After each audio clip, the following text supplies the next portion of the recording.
Hoy comienza este ciclo de capacitaciones en el marco de la Ley Micaela. La verdad que contamos con una compañera de renombre, una persona que desde el día 1 que le dijimos de venir a San Luis, la verdad que no lo dudó en ningún momento. Y hoy la tenemos acá acompañándonos y comenzando con este ciclo de capacitaciones que la verdad que es muy importante, es un salto de calidad en materia de género para la provincia de San Luis. Así que, sin más, no vamos a quitarle más tiempo, vamos a darle la palabra a Dora. Dora es licenciada en Sociología, magíster, doctora en Historia, recientemente designada como asesora presidencial ad honorem. Es una investigadora, socióloga, historiadora y feminista argentina. Formó parte del directorio del CONICET hasta mayo del 2019, cuando renunció en protesta por la reducción presupuestaria que afectó gravemente a la institución. Es una conferencista internacional y tiene numerosas publicaciones de las cuales destacamos los siguientes libros, los que a mí más me gustan, Dora. Mujeres entre la casa y la plaza, año 2008. Mujeres en la sociedad argentina, una historia de 5 siglos, año 2007. Inclusión y exclusión, historia con mujeres, año 2002. La verdad que hoy tenemos el enorme placer de recibirla en nuestra provincia para que comparta con toda su generosidad sus conocimientos en perspectiva y violencia de género. Muchísimas gracias, Dora, por estar acá, por elegir San Luis.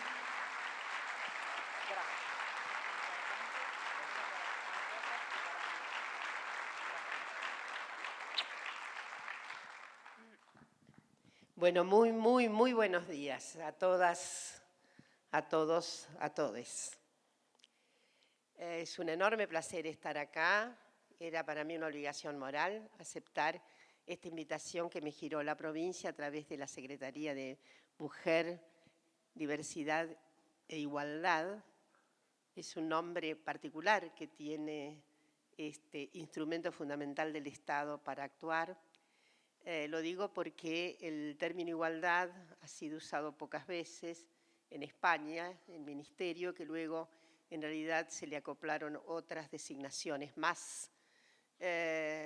Así que muchísimas gracias por el cariño, por la expectativa, por la apuesta. Entonces yo más o menos voy a hablar unos 45 minutos. Cuando percibo que bostezan, voy a parar.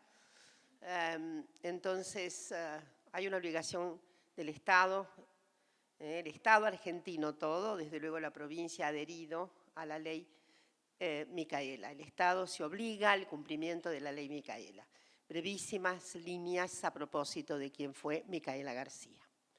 Micaela García, una joven militante, era integrante del movimiento Evita, era también militante del Ni Una Menos en su Gualeguay, en Entre Ríos, joven de hermosa inteligencia y también ella bella en muchísimos sentidos, que una noche en abril del 2016 fue a bailar a un lugar, salió relativamente tarde, es lo de menos, ahí viene la cuestión que quisiera sobre todo cifrar. A menudo el ojo imprudente patriarcal dice cómo salió esa noche, como si hubiera un impedimento para las muchachas salir a la hora que quieren. Entonces, se sabe que más o menos se ha podido determinar o tal vez concluir o conjeturar.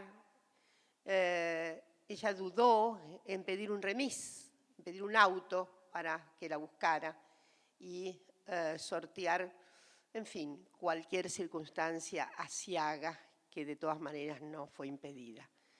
Pero ahí dudó y parece que dijo, no, estoy más segura caminando. Y ahí fue donde el perpetrador la estaba esperando. Wagner había salido en una suerte de libertad condicional. Wagner tenía severas indicaciones por parte de expertos, no vinculantes. Lamentablemente, la opinión de esta experticia no era vinculante para el juez. Tenía entonces expertas y expertos que habían dicho que Wagner no estaba en condiciones de estar en libertad, que había aspectos muy sombríos, en fin, los relatorios son muy contestes en la misma conclusión, que no debía darse libertad condicional a una persona que estaba en absoluta imposibilidad de no reiterar lo que había cometido, por lo cual había cometido al menos 2 violaciones, por lo que había sido condenado y luego, insisto, liberado. Wagner estaba a la casa esa noche y casó a Micaela García. Lo que ocurrió después es la tragedia de una violación. Al parecer actuó con otro individuo más y luego el ahorcamiento, que significó que obviamente ocultaran el cadáver a no tantos kilómetros lejos de Gualeguay. Entonces, los padres de Micaela, frente a la tragedia ocurrida, fueron capaces de transmutar todo ese dolor que muchas veces nos convierte en seres retaliativos. Seres retaliativos. Más que justicia, muchas veces lo que buscamos es venganza. Es comprensible esta maniobra emocional hasta cierto punto. Pero los padres de Micaela no se dejaron llevar por la sombra emocional y convirtieron la tragedia de Micaela en una gesta para que toda la membresía, todo el funcionalismo público encarnara, entrañara las circunstancias penosas, dolorosas, transhistóricas de una segunda posición de ciudadanía para las mujeres. ¿Qué quiero decir con esto? Y aquí me voy a detener en algo que no sé si parte de ustedes está por dentro de esto, pero la idea de esta capacitación es justamente comunicarles e informarles algunas cuestiones que ustedes ponderarán y sobre las que habrá más buceos y seguramente más preguntas. Porque hablo de una segunda condición de ciudadanía para las mujeres, no solo en nuestro país, sino en el mundo. Esa secundarización, ese relato pasmoso y repetido de que las mujeres están hechas para determinadas formulaciones, sí, muy a veces, muy entonadas en el sentido de que son soberbias, extraordinarias, que son cultivos fundamentales para la sociedad, pero que evidentemente significan una sobrerepresentación de cierta estima, incapaz de efectivamente significar reconocimiento de igualdad entre varones y mujeres. Me refiero que ha habido históricamente, a propósito de la desigual representación social de varones y mujeres, algo así como un acto de sobreestimación que pondera las funciones femeninas como sacrosantas en su maternidad, etcétera, etcétera, pero que al mismo tiempo renuncian a considerar en igualdad de condiciones a las mujeres. Esta es una maniobra típicamente patriarcal. Y ahora sí me voy a referir al sistema patriarcal, que es el responsable íncito de todas las violencias que comienzan por la segregación del reconocimiento de las mujeres y que terminan a veces trágicamente, como ocurrió con Micaela y como está ocurriendo lamentablemente en este mes de enero, hubo una enorme cantidad de femicidios en nuestro país. Hay ahí un anticipo notable de lo que quiero transmitirles hoy. La idea forjada por el patriarcado de que las mujeres son su patrimonio. La patrimonialidad, obviamente que opera como una estructura ideológica, pero opera con un condicionante político. La patrimonialidad de los cuerpos de las mujeres ha sido el sino, la construcción, lo que está en la base de la estructuración del sistema patriarcal. El sistema patriarcal no tiene nada que ver, hay que ausentarlo completamente de interpretaciones que dicen respecto de la naturaleza humana.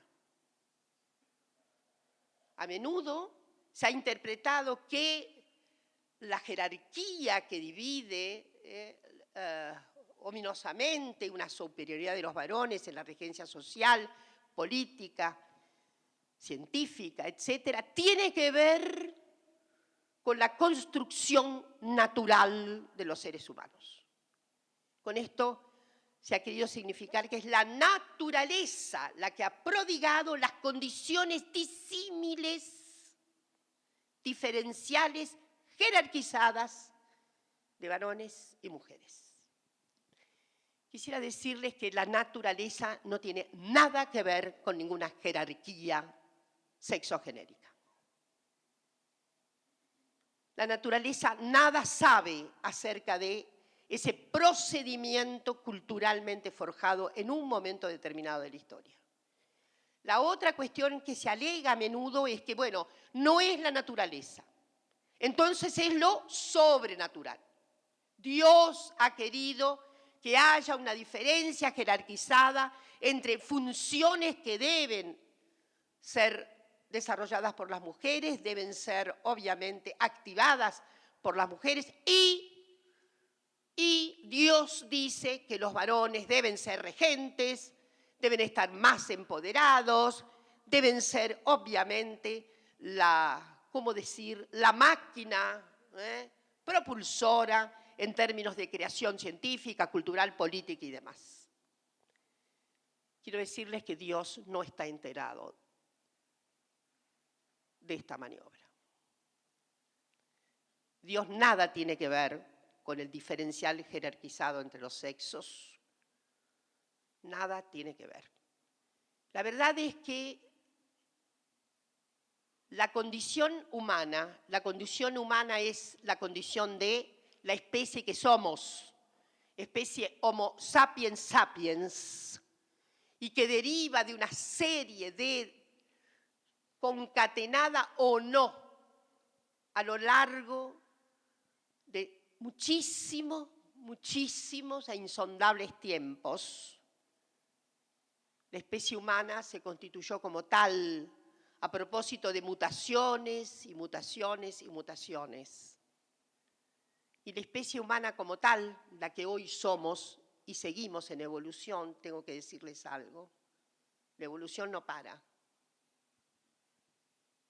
Cuando nos constituimos como Homo sapiens sapiens, en ese momento, quiere decir un salto cuántico de una larga porción de tiempo, no había distinción jerarquizada entre machos y hembras entre nuestros antecesores. La construcción definitiva de la especie Homo sapiens sapiens tiene hoy el cálculo más fino que se ha hecho, 300.000 años. Hace 300.000 años que conquistamos nuestra posición erecta, que tenemos el pulgar en oposición fundamental, que tenemos una constitución que nos ha diferenciado del resto de las especies animales. Ustedes pueden imaginar lo que eran nuestros antecedentes allá lejos y hace tiempo. No había capacidad de diferenciar, sí, la aparición, sí, el embarazo. La humanidad en aquella época ni sabía que la relación sexual derivaba en una fertilización. Saben ustedes que eso fue aprendido en algún momento. Entonces, si hoy se lee cómo son los buenos trabajos paleoarqueológicos, verán que no hay diferenciación, que tanto los miembros que hoy llamamos femeninos y masculinos de la sociedad estaban emprendiendo las mismas tareas de sobrevivencia. No había la posibilidad, ustedes se imaginan aquella precariedad de 200.000 años atrás, que hubiera habido la estupidez de decir, este no es trabajo para ustedes, chicas. ¿Ustedes se imaginan una humanidad tan torpe, diferenciando, que tenía que depredar para comer, que tenía que cazar para comer, que tenía que, en fin, hacer uso de todas las habilidades posibles? Estamos en un territorio desapacible, estamos todavía muy lejanos de lo que va a ser, y sí, ahí me quiero centrar, el gran salto cuántico de nuestra humanidad atrás cuando llega al Neolítico superior. Neolítico superior. Es un momento de grandes cambios para nuestros predecesores, nuestros predecesores. Grandes cambios. Hay una mayor capacidad de utensilios, hay una capacidad de recursos, se termina el nomadismo, hay vida sedentaria, hay expresiones de cultivos de cereales, eso ha sido fundamental. Los cereales se daban, pero otra cosa es que la humanidad recoja semillas y ponga implante y tenga expectativas de crecimiento. Eso es un salto cuántico extraordinario. Pues ahí, en esa encrucijada de tiempos de cambio, ahí, no más de 10.000 años atrás, no más de 10.000 años atrás, no más de 10.000, 7.000, apareció el sistema patriarcal.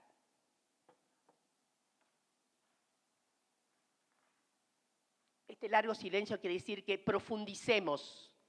La mayor parte del tiempo transcurrido de nuestra condición humana no conocía jerarquizaciones sexogenéricas. Ha sido muy reciente la construcción del patriarcado, un invento formidable que, ahí quiero decir algo, hay un debate muy interesante que el feminismo recogió, desde luego, con mucha fuerza, en el siglo XIX, particularmente violento en la reinstrucción patriarcal. El patriarcado que obviamente se cimenta como gobierno a más, como jerarquía a más de los grupos de varones en aquellas comunidades todavía conformadas como familias muy multiplicadas en orden a clanes y demás, en donde se instala el dominio mayor prominente de los grupos de varones, ahí donde se instala la jerarquía, es probable que haya sido el objeto fundamental y obsesivo de una figura muy importante en el siglo XIX, en orden a, yo diría, sí, las grandes convulsiones habidas en el siglo XIX, convulsiones de clases sociales en el siglo XIX, y quiero traer, siempre lo recordaremos, a don Federico Engels, con aquel extraordinario trabajo precursor que es el origen de la familia, la propiedad privada y el Estado. Engels tenía clarísima, porque en ese momento del siglo XIX, segunda mitad, comienza a haber una discusión acerca de la raigambre patriarcal, sin duda, y a Engels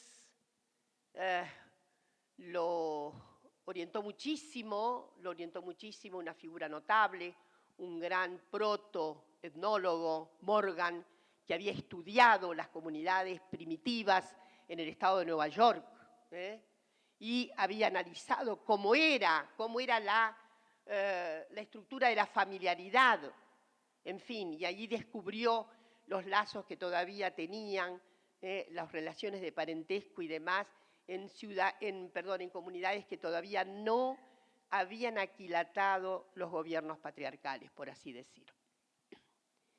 Entonces, para Morgan también era una clave importante, y de alguna manera lo adopta Federico Engels. El patriarcado, sostuvo él, tiene que ver con el inicio de la propiedad privada.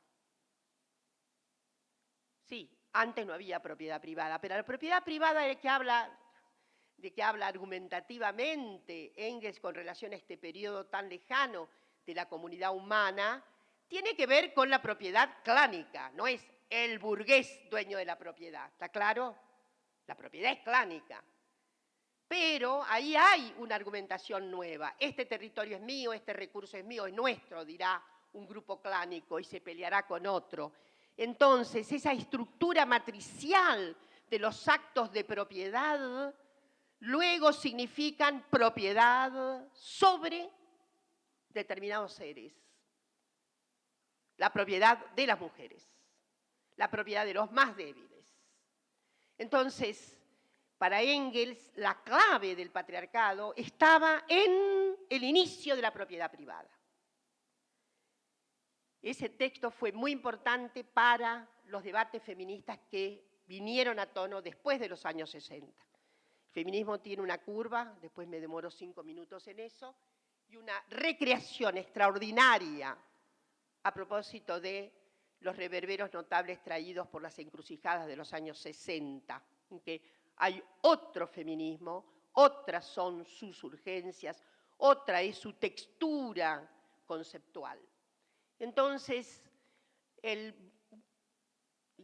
ánimo de estudiar el origen del patriarcado como origen de los desvalimientos de la condición femenina, del no reconocimiento de las otredades, porque ya estaba en juego la necesidad de reconocer otredades sexogenéricas. Para muchas teóricas había que invertir el presupuesto de Engels, y me parece que han tenido mucha razón. La inversión leve del presupuesto de Engels es que antes de la propiedad privada de recursos, cosas, animales, el patriarcado inventa la propiedad privada de las mujeres. Antes que la propiedad sobre las cosas, hay una privatización del orden de las mujeres, que coincide probablemente, porque nunca sabemos muy bien cuándo, desde cuándo la humanidad organiza en un combustible simbólico su propia conducta. Y es muy probable que el orden simbólico tiene que ver claramente con este momento de enorme cambio por la cual hay patrimonialidad de los cuerpos femeninos, obligación del intercambio de las mujeres e instalación, ustedes saben bien, del tabú de incesto, la prohibición de que las mujeres del grupo cohabiten sexualmente con los miembros del mismo grupo. Por lo tanto, he ahí instalado el fenómeno simbólico de nuestras sociedades y también el orden tremendo de una segregación de los elementos femeninos en nuestras poblaciones muy primitivas. Viene ahí el fenómeno, sí, de una nueva teluria del poder, de una nueva organización social, y obviamente está instalado el panorama del dominio masculino en las sociedades, aunque evidentemente a lo largo de los tiempos el patriarcado cambió bastante de formas. En algunos momentos del pasado, el patriarcado fue más fuerte, en otros momentos fue más débil. Una podría decir la fortaleza del patriarcado en el mundo romano. Acá debe haber abogadas, abogados, abogades, y deben saber muy bien que el pater familia, el derecho romano es regente en toda la formulación del derecho originado en los pueblos latinos, y entonces el pater familia romano era dueño de la vida, de las mujeres, de los niños, de la servidumbre. Entonces, ahí hay una vuelta de tenaza, un patriarcado mucho más duro. Pero una podría decir, en la Baja Edad Media, siglo XI, el patriarcado tiene un cierto craquelé, tiene un cierto desmonte. Y voy a explicar por qué. Primero, porque hay una re-ruralización de la vida durante la Baja Edad Media. Y además hay formulaciones, por ejemplo, de nuevas corporaciones. Hablemos, por ejemplo, de conventos femeninos. Miren, es muy difícil que un convento femenino del siglo X u XI la autoridad viniera fuertemente del obispo. Las monjas hacían felizmente lo que querían. Y los obispos de vez en cuando las visitaban con propósitos santos de comida, por ejemplo. De otros no sé.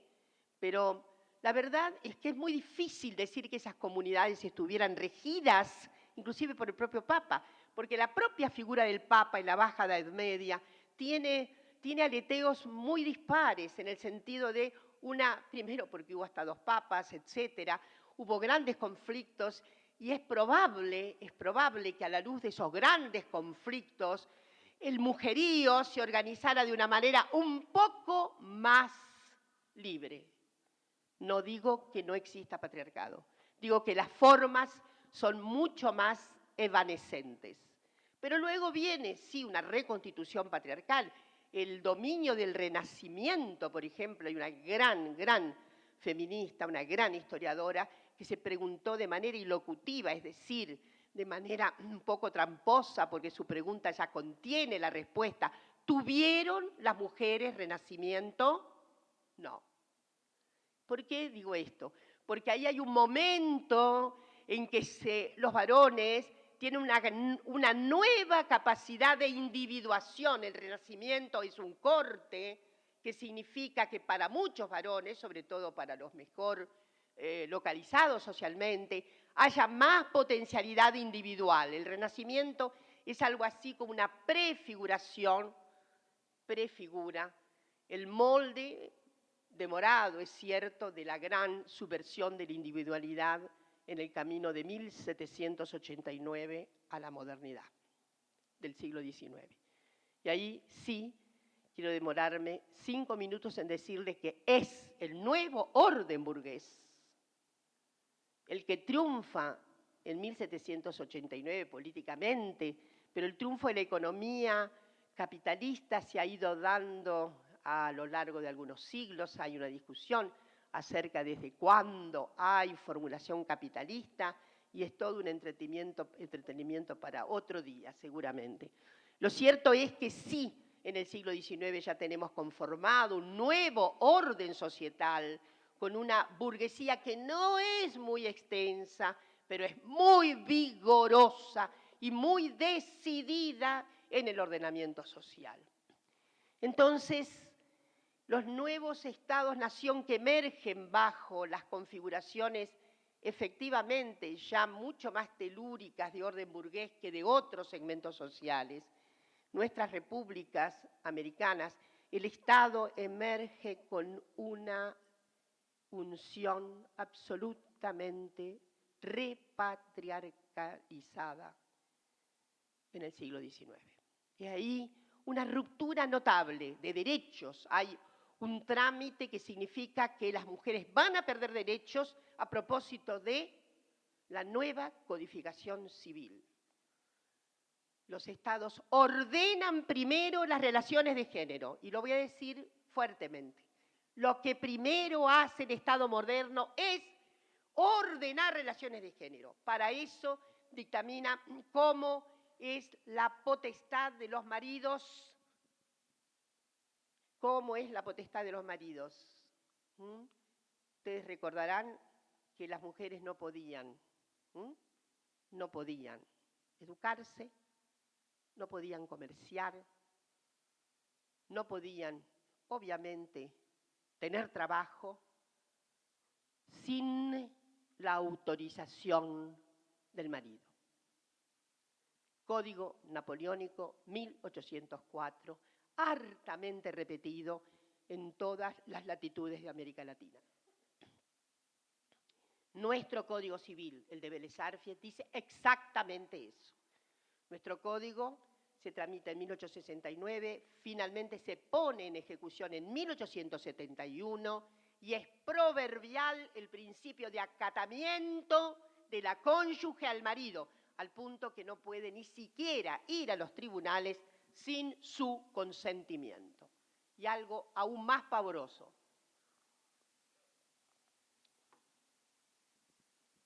Que duró mucho tiempo, apenas se pudo sacudir con nuestra primera modificación de semejante precepto en 1926, pero no se modificó del todo. ¿Saben qué era? Que la mujer casada, aunque llevara reinos, territorios y propiedades, en su condición de, bueno, hija de, se casaba con esa tamaña cantidad de bienes, no podía enajenar ni uno de ellos sin el consentimiento del marido. ¿Está claro? Ese es el modelado patriarcal. Ese es el modelado patriarcal. 1926 fue la primera vez, gracias a las feministas argentinas, que se conmovió la ley. Y ya las mujeres no tuvieron necesidad de pedir autorización al marido para educarse y trabajar. Sin embargo, la rémora del impedimento de enajenar bienes sin el consentimiento del marido demoró hasta 1968.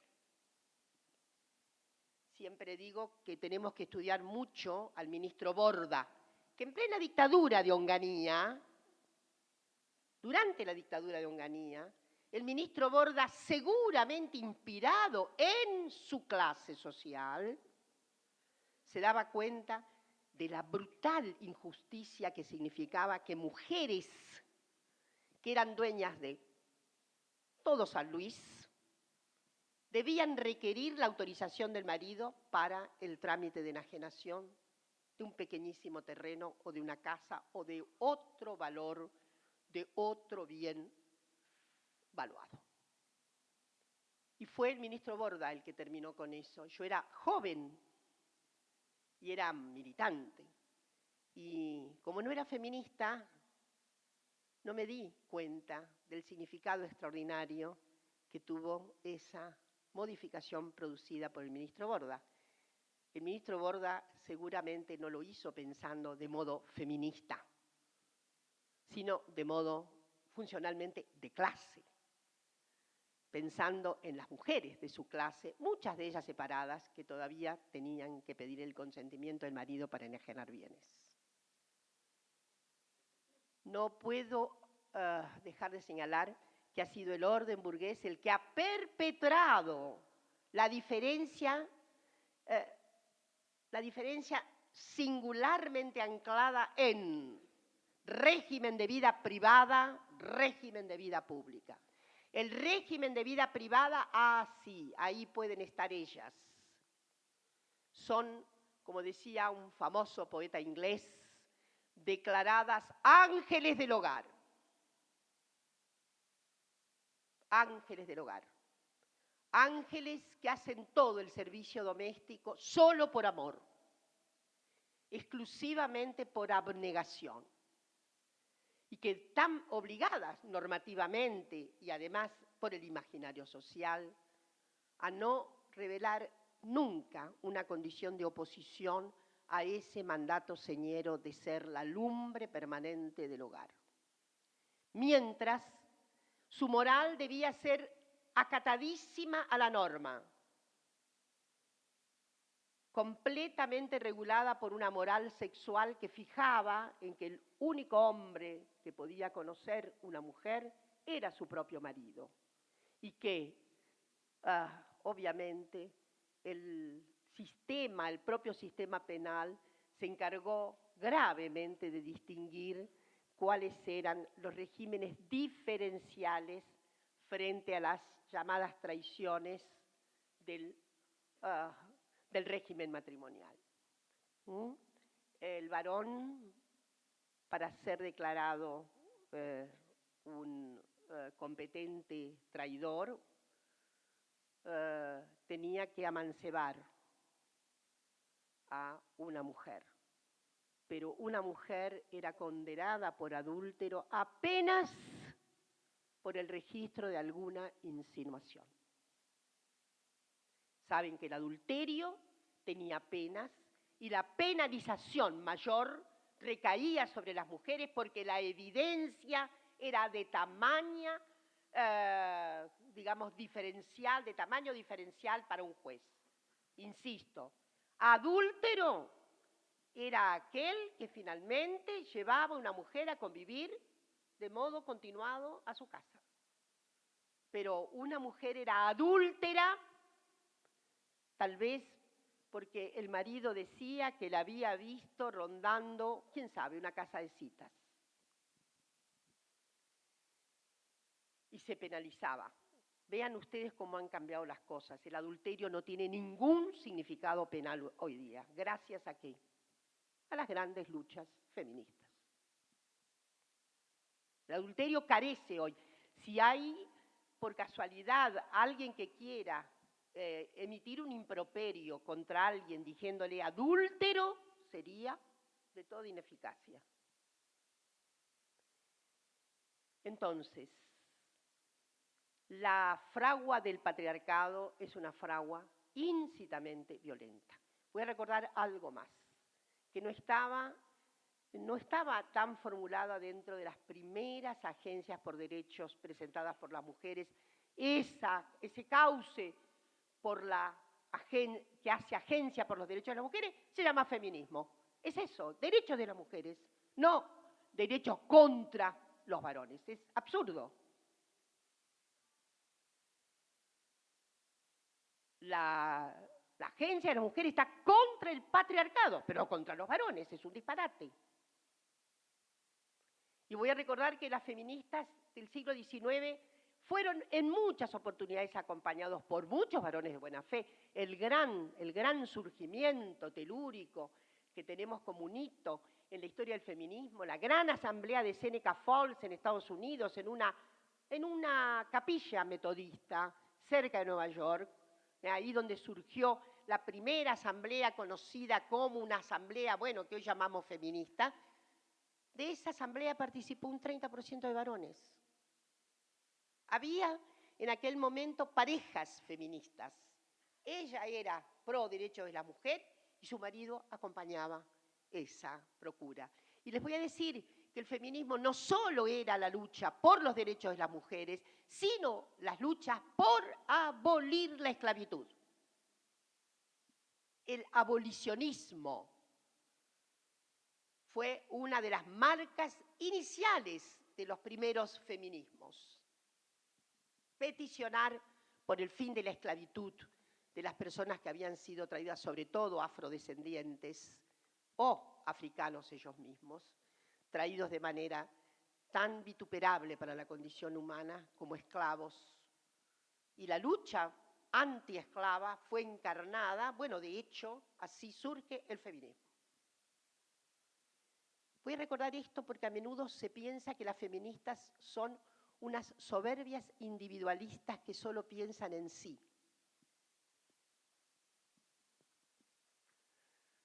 No. Las feministas queremos la autonomía humana en todas y cualquiera de sus manifestaciones. Entonces la lucha es contra el sistema patriarcal. Es la lucha que en la que se empeña radicalmente la ley Micaela. Es la desestructuración de los valores patriarcales en todo el sistema del Estado argentino. Eso es lo que quiere decir la ley Micaela. Darse cuenta de que hay un régimen posicional diferencial todavía jerarquizado. Y voy a recordar la enorme cantidad, la dimensión de la propuesta patriarcal en todos los órdenes de la vida, en todo, y en cualquier orden hay una mengua de reconocimiento. Propongo, por ejemplo, algo que parece tan crítico como el mundo universitario. El mundo universitario también segrega a las mujeres, absolutamente, porque es un orden tan patriarcal como el orden científico. El orden científico ha segregado, es más, el orden científico ha sido cómplice activo de la valoración patriarcal en el siglo XIX. Basta analizar lo que pensaba la medicina, la biología. Basta pensar lo que se decía en términos justamente de valoración de la evolución darwiniana. Las mujeres habían quedado en la retranca de la evolución. Era común en el siglo XIX y bien entrado el XX que se sospechara de la mengua de inteligencia de las mujeres. ¿Y qué se decía de las mujeres? Dos cosas: que eran tontas, que eran menos inteligentes, que estaban impávidas, que debían ser atendidas tutorialmente por los varones, o lo contrario, feroces, alimañas, dañinas, dispuestas a una sobrecogedora actitud sexual en aquellas que eran absolutamente desenfrenadas, ninfomaníacas. Estas dos estructuras imagéticas de las mujeres eran lo corriente en el siglo XIX. Y voy a decir, por esa razón las mujeres no podían ir a la universidad. La lucha de las mujeres por llegar a la universidad es toda una página. La Argentina tiene a Cecilia Grierson como su primera egresada a fines del siglo XIX, y lo notable es que la enorme mayoría de las egresadas universitarias en el mundo entero que consiguieron un lugar, una plaza en las facultades, fue sobre todo en la carrera de medicina o obstetricia. ¿Por qué? Porque se suponía que estaba muy ligada a la idiosincrasia cuidadora de su ser. Por eso era medicina el lugar donde más se las podía admitir, con enormes ataques. No quieran saber lo que eran atacadas las jóvenes estudiantes.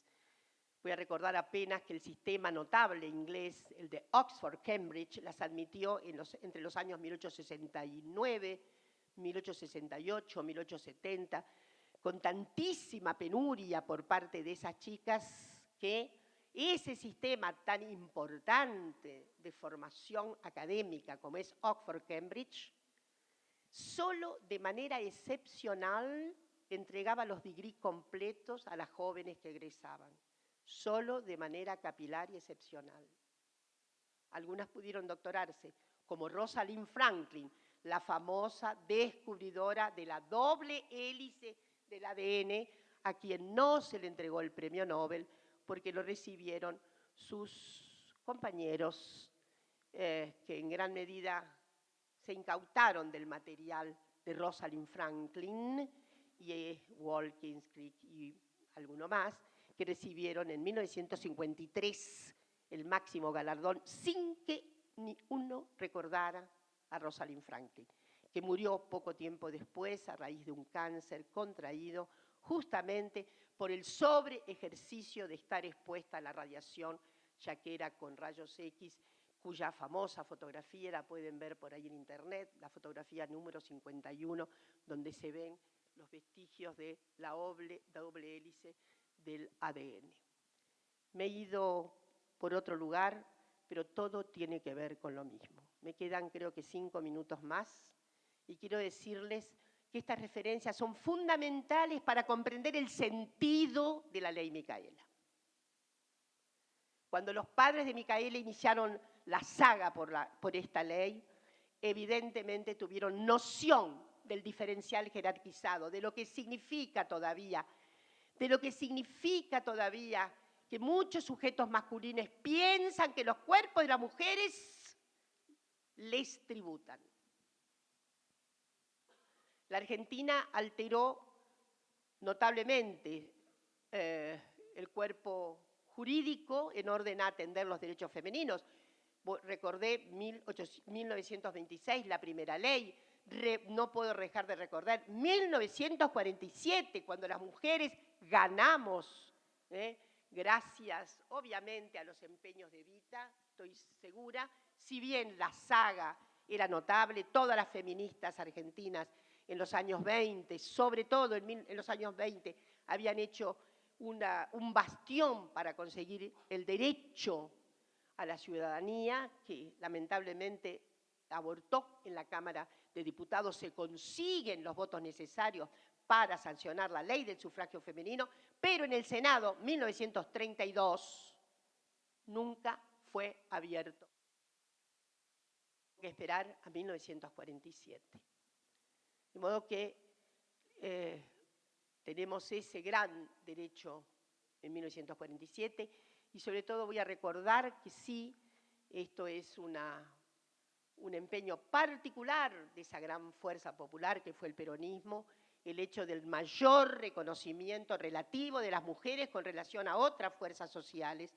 El socialismo había sido muy empeñoso en el reconocimiento de los derechos de las mujeres, pero en realidad la gran saga de representación de mujeres en los escaños parlamentarios se dio en 1951, cuando por primera vez las mujeres votaron y hubo una enorme cantidad de representantes mujeres, tanto en la Cámara de Diputados como en el Senado, en cuotas que eran irreconocibles en América Latina. No había ningún país en América Latina que tuviera esos niveles de representación política femenina y también con relación a la enorme mayoría de los países europeos que no tenían ni por asomo la misma cantidad de representantes femeninos. Durante los años aciagos del terrorismo de Estado, ustedes saben perfectamente que el reconocimiento tremendo de la cantidad enorme de mujeres que se movilizaban en diferentes grupos y organizaciones políticos sociales en este país, hace que haya más de 30% de mujeres desaparecidas. En fin, la retomada de la democracia fue la retomada amplia de una nueva gestión feminista. Las que volvimos del exilio, volvimos feministas. Y nos encontramos con resistencias que habían hecho las mujeres movilizadas en torno de procura de los derechos sociales generales que también se habían entrañado en los derechos de sí mismas. Por lo tanto, los años de la recuperación democrática fueron años en que se fueron ampliando paulatinamente los derechos de las mujeres. Voy a recordar que la primera ley contra la violencia, sancionada en el Congreso y luego replicada por muchos estados provinciales, creo que San Luis también la tuvo, fue la primera ley antiviolencia que estaba enmarcada solo en la violencia doméstica. Tuvimos que andar bastante más. La Convención de Belén do Pará de 1991 marcó el encuadramiento extraordinario de 1994, perdón, el notable cauce por el que los derechos de las mujeres debían tener una construcción legal que efectivamente se refiriera a la lucha contra la violencia. Y nosotros tenemos en el 2010 nuestra ley integral contra las violencias, ahora modificada recientemente porque faltaba un capítulo en la 26.485, el capítulo era la violencia política contra las mujeres. En fin, Argentina es uno de los países, no todos los países en América Latina tienen una ley integral, tienen todavía leyes parciales. La nuestra es una ley integral contra todas las formas de violencia, que efectivamente hace conjunción de sentidos con la ley Micaela. Por supuesto, la Argentina fue el primer país en América Latina, digamos el segundo junto con Uruguay, y el Distrito Federal en un reconocimiento extraordinario el reconocimiento de que la relación afectiva, erótica, humana puede transcurrir entre, obviamente, personas que tienen la misma identificación sexogenérica y que es un derecho humano fundamental ese reconocimiento. Por eso la Argentina tuvo nada menos que la sanción de la ley de matrimonio igualitario. Y más tarde, 2 años más tarde, un acontecimiento, para mi gusto, uno de los más notables que produce la legislación argentina al reconocer la identidad libre asignada según la autosensibilidad, la autopercepción, que es la ley de identidad de género, que coloca a la Argentina entre los países que sí se ha reconocido por esa circunstancia, entre los que mejor calidad humana han podido construir, más allá de, obviamente, el tránsito, digo, de los retrocesos habidos en estos años, no solamente en términos de derechos sociales, sino en términos de derechos personales. La saga de estos años no solo limitó los derechos sociales, sino los derechos individuales de manera grave en nuestro territorio. Pero, en fin, la ley Micaela se aprobó hace exactamente 1 año que se sancionó, finales en diciembre se sancionó la ley Micaela y se puso en el boletín oficial el 10 de diciembre del 19, razón por la cual en este momento hay como un reverbero extraordinario para aplicarla, porque todo el Estado argentino está cambiando una vez más en el sentido de darle significado sustancial a garantías de derechos humanos que no se pueden de ninguna manera desconocer. Este es el sentido de la ley Micaela. Es una de las, yo diría, vertientes que va en el mismo sentido de consagrar definitivamente derechos humanos en nuestro país. Ese es el sentido de la ley Micaela. En fin, esta preciosa relación que tengo con ustedes quiere justamente gestionar la idea de que lo que hay que finiquitar, lo que hay que efectivamente hacer caer son las férulas patriarcales, insensatas, completamente irracionales.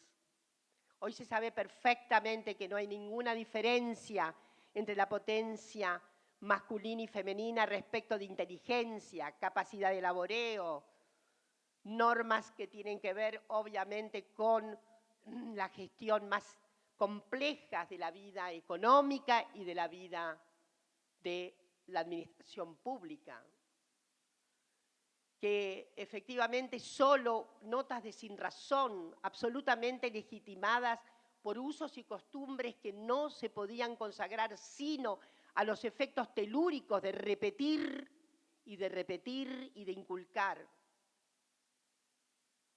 solamente por sinrazón, por ilogicidad y por perturbación fundamental de la relación humana es que se pueden sostener los valores patriarcales. Tenemos que deconstruir y sobre todo, evidentemente el patriarcado no es solamente una apropiación que han hecho los varones sobre sí mismos. Los varones, estoy absolutamente segura de lo que digo siempre con relación, son prisioneros de sus mandatos patriarcales. Son prisioneros de una manera de ser masculina, son prisioneros de una manera de ser agresiva, son prisioneros de una manera de dar atributo diferencial a las mujeres y a las otredades. Deben sacudirse esa prisión.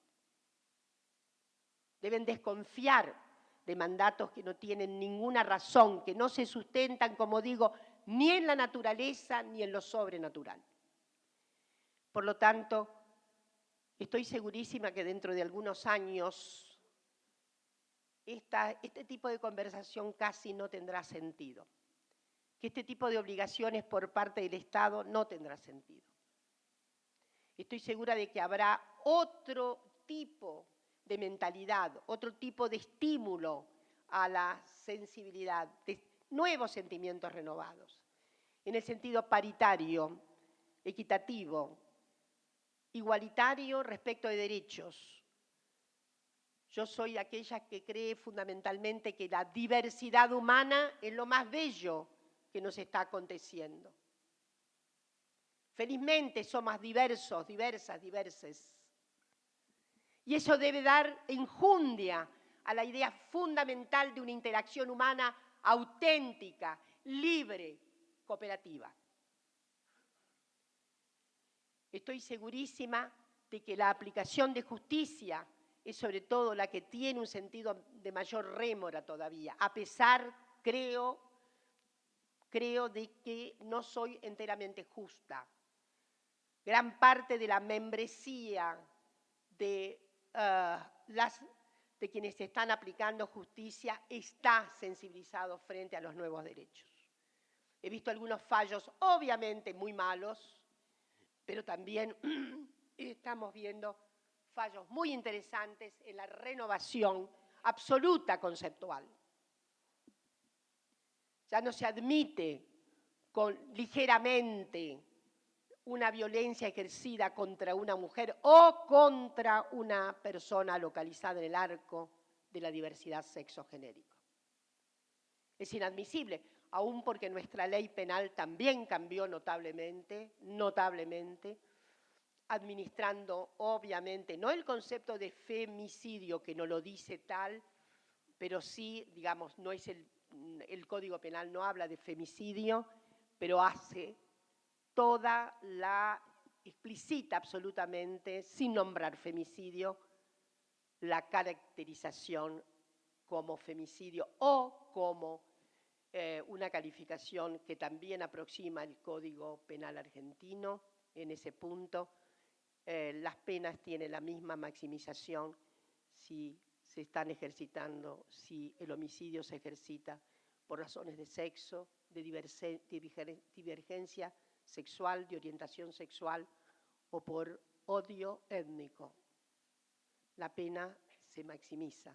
Quiere decir que no es solamente el femicidio en el sentido estricto, sino que las penas se maximizan con relación a crímenes que efectivamente signifiquen una circunstancia ominosa, recalcitrante, que aproximaría a nuestra sociedad a grados absolutamente alejados de lo que serían las premisas fundamentales del condicionante humano en su forma más notable de conjunción de grandes sentidos para la propia humanidad.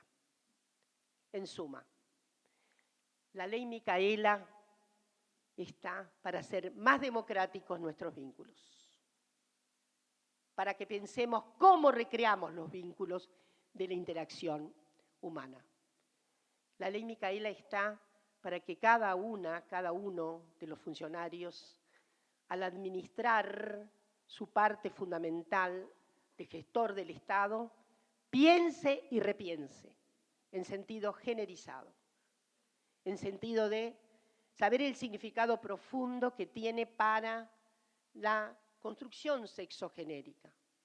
Y es nuestra obligación en este momento de gran posibilidad de cambio en nuestro país, en este cambio de época que estamos viviendo.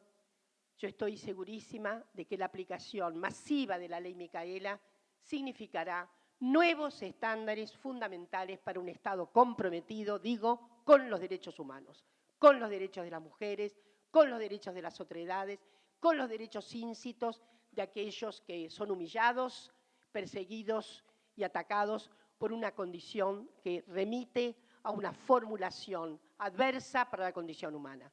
El nuevo Estado argentino está preocupado por la igualdad, está preocupado por la manifestación fundamental de que toda su gestión colabore en el sentido de hacer más digna la condición humana. Muchas gracias. La verdad que te estaríamos escuchando muchísimo tiempo. Esto es el inicio de este ciclo de capacitaciones. Si nos preguntamos por qué estamos acá y quiénes son los que estamos acá, porque obviamente en los tres poderes del Estado somos muchos, somos muchas muchos. La verdad que cuando pensamos en esta capacitación, la idea, y también lo charlamos con Dora, fue pensar en las primeras líneas, que son las que toman decisiones. Pedirles muchísimo compromiso. Ustedes saben que somos el órgano aplicador de la Ley Micaela, la Secretaría de la Mujer, Diversidad e Igualdad. Pedirles acompañamiento por sobre todas las cosas. Es grande, tenemos que capacitar a muchísima gente, aproximadamente 31.000 personas, y el acompañamiento es lo más importante y tenemos el compromiso de poder lograr una sociedad justa y equitativa. Y hoy ponemos en agenda justamente esto, la justicia y la equidad. Y cuando pensemos en la igualdad, con esto cierro y esto es muy importante, no es solamente la igualdad de la mujer con el hombre, sino que tampoco nos olvidemos de los diferentes géneros y el respeto por sobre todas las cosas a la diversidad. Muchísimas gracias, contamos con todo su apoyo y este ciclo de capacitaciones va a seguir, pero quien abría esta capacitación era Dora Barrancos, una persona muy querida y una gran compañera. Así que gracias una vez más por estar acá y gracias Dora por estar en la provincia de San Luis.